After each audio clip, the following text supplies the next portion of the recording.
I'm Kasey Crider. I am a setter, and I've been at Pepperdine since the fall of 2007 until now, which is the spring of 2011.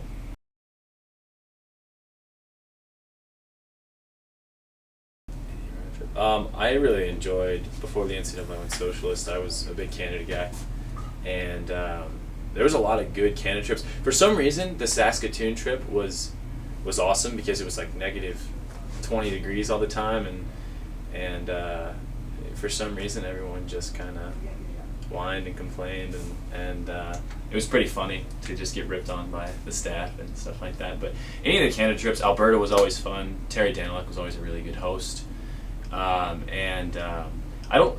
As far as the trips go, it never was really the location. It was the group that made it enjoyable. The cards and just the shenanigans that went on. I mean, that was truly what made them special. But some of the places we went in Canada were really neat.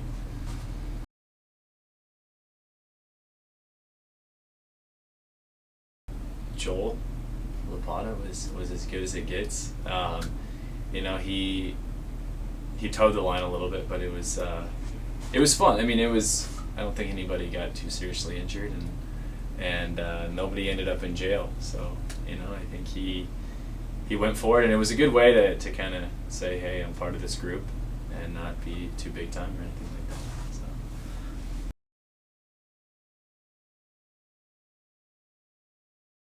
So. My freshman year, I lived with Trevor Van Uden, and there was some pretty good, pretty funny times there. And then the next year I lived with Tyler James in a suite with Kyle Luongo, Trevor Van Uden, and Chase Ross. The five of us lived in one suite, and that was a lot of fun. And then last year I lived with a guy who graduated named Patrick Powers, and he was an outstanding roommate. And this year I'm back with Tyler James again and Doug Astor. And I haven't had a single complaint about any of those guys. They've all been outstanding. You hear horror stories or guys saying my roommate came back doing stupid stuff or he's messy. I was probably that guy, but none of the guys I lived with were like that. They were all a joy.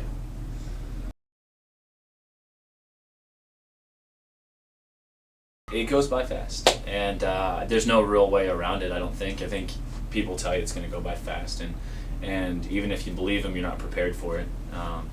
But if I could give any advice or anything like that, I would say, you're going to have your entire life to do lots of different things. If you want to party, you're going to have 100 years after this to party. And if you want to blow it in school, you're going to have 100 years after this to blow it in school. But as far as a volleyball career goes, I think it's pretty limited.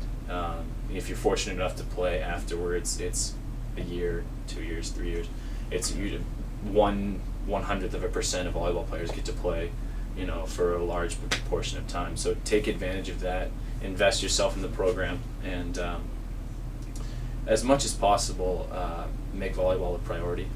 And because it's one of the few times in your life when you're going to get that chance to even make volleyball a priority, because pretty soon so other things happen and you're not even going to have the option to play anymore. So I think there's fun times to be had in college, and for me a lot of those stemmed from volleyball, and so if you have the opportunity to make it important, I say take it.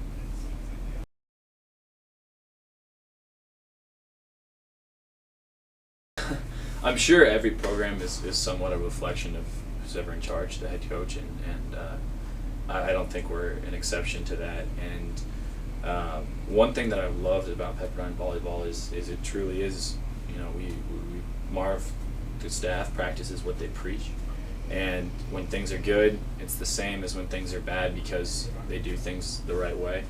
And to me, what it meant was kind of like I said before, there's a standard for everything that you do, from every skill to every match to off the court stuff. There's a standard, and if you're a wave and a true wave, you know the standard.